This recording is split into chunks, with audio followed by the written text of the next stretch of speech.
Hi guys, Nanathrama, welcome to our class. நம்ம class 9 CBSல science chapter 10 அதாவது physicsல gravitationல explanation part 4 பார்க்க போறோம். வாங்க ஃப்ரெண்ட்ஸ் வீடியோக்குள்ள போலாம்.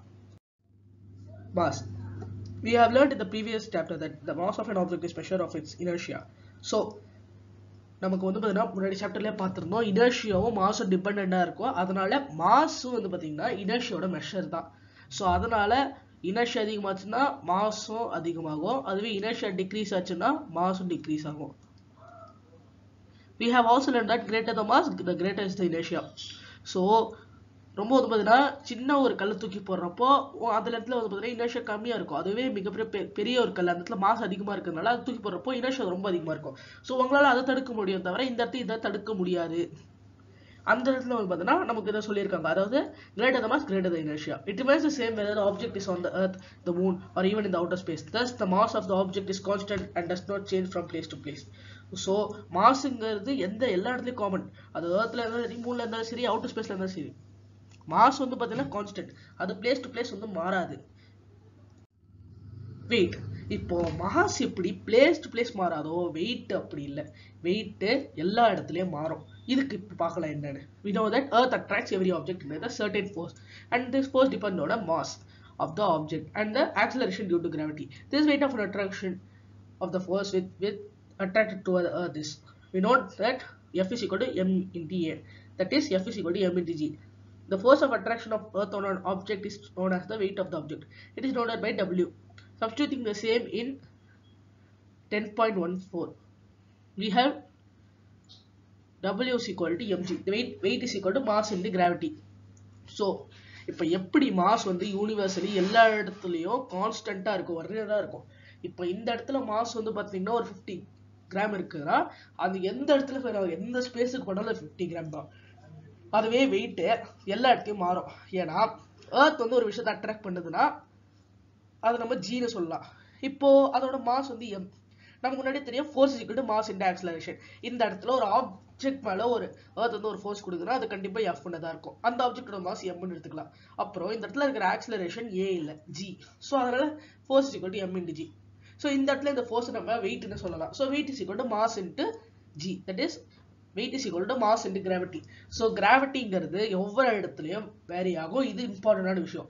So gravity மாறதுனால கண்டிப்பா வெயிட்டுமே மாறும். ஆனா மாஸ் பாத்தீங்கன்னா எல்லா இடத்துலயும் கான்ஸ்டன்ட்டா இருக்கும். ஏன்னா இது ஒரு ஃபோர்ஸ். இது பாத்தீங்கன்னா ஒரு இனர்ஷியோட மெஷர். சோ கண்டிப்பா எல்லா இடத்துலயும் இது இருக்கும். அது பாத்தீங்கன்னா காமனா பாத்தீங்கன்னா இருக்கும். அதுவே இந்த இடத்துல இது மாறிக்கிட்டே இருக்கும்.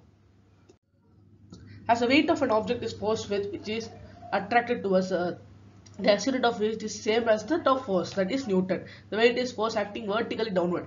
It has both magnitude and direction. So weight of the object பாத்தீங்கன்னா ஒரு force. அது பாத்தீங்கன்னா earth நோக்கி attract ஆகுற மாதிரி இருக்கும். அத SI ன்னு பார்க்கறப்போ அதுமே நியூட்டன் தான். The weight பாத்தீங்கன்னா vertically downward act பண்ற ஒரு force. இதுக்கு பாத்தீங்கன்னா both magnitude இருக்கும் direction இருக்கும். We have learned that value of g is constant at given place. So given place la pathina value of g constant ah irukum. Therefore at a given place the weight of an object is directly proportional to the mass, say m of the object, that is w. M it is due to the reason that at a given place we can use the weight of the object as a measure of its mass. The mass of an object remains the same everywhere, that is on the earth and on any planet, whereas its weight depends on the location. So location ஏத்த மாதிரி பாத்தீங்கன்னா weight மாறும். அத நமக்கு சொல்ல வராங்க. அதுவே எந்த இடத்துலயும் பாத்தீங்கன்னா மாஸ் மாறாது. Weight of an object on moon. We have learned that weight of an object on the earth is force with which the earth attracts the object. In the same way, the weight of the object on the moon is the force with which the moon attracts the object. So எப்படி earth ஒரு object attract பண்றப்போ அந்த இடத்துல ஒரு weight create ஆகுதோ அதே மாதிரி Moon ஒரு ஆப்ஜெக்ட் அட்ராக்ட் பண்றப்போ அந்த இடத்துல ஒரு weight create ஆகும். The mass of the moon is less than that of earth. Due to this the moon exerts lesser force of attraction on objects. So mass பாத்தீங்கன்னா earth ஓடது பெருசு. So கண்டிப்பா weight பாத்தீங்கன்னா அதிகமா இருக்கும். So கண்டிப்பா weight அதிகமா இருக்குனா force பாத்தீங்கன்னா அதிகமா இருக்கும். ஆனா மூணுன்னு பார்க்கறப்போ அதோட mass கம்மி. So mass கம்மினா weight கம்மி. அதனால force of attraction கம்மியா தான் இருக்கும். Let the mass of an object be m. Let its weight on the moon be wm. Let the mass of a moon be mm and its radius be rm.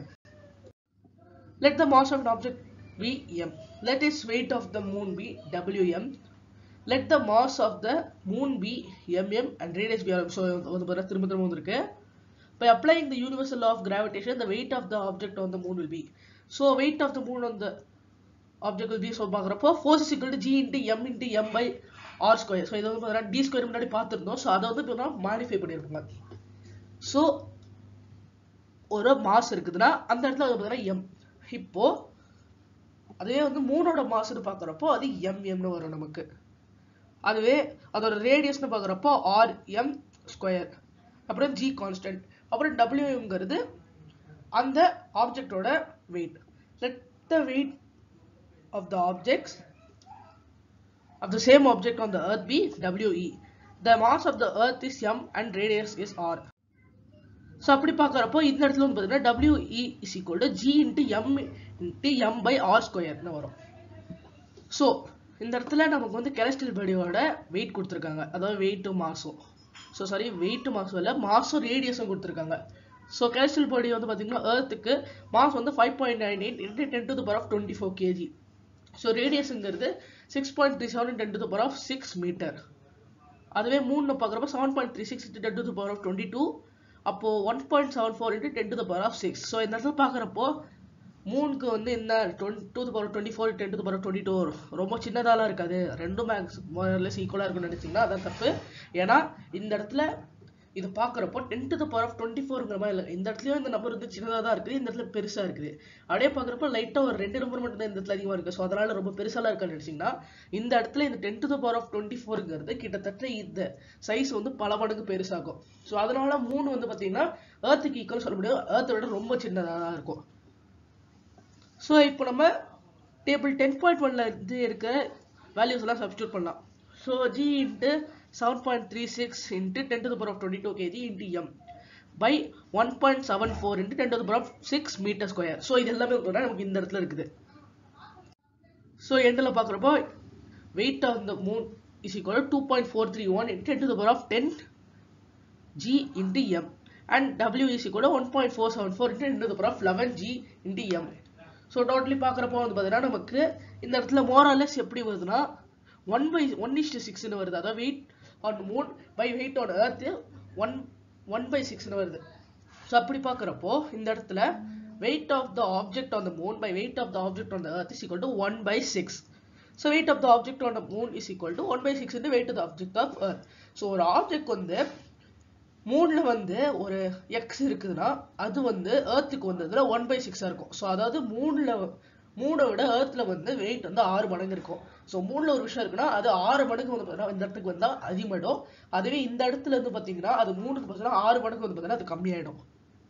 So thank you friends. ஒரு conversion நம்ம அடுத்த video பார்க்கலாம். இந்த video உங்களுக்கு பிடிச்ச like share comment பண்ணுங்க, மறக்காம subscribe பண்ணுங்க. தேங்க்யூ ஃப்ரெண்ட்ஸ், பாய்.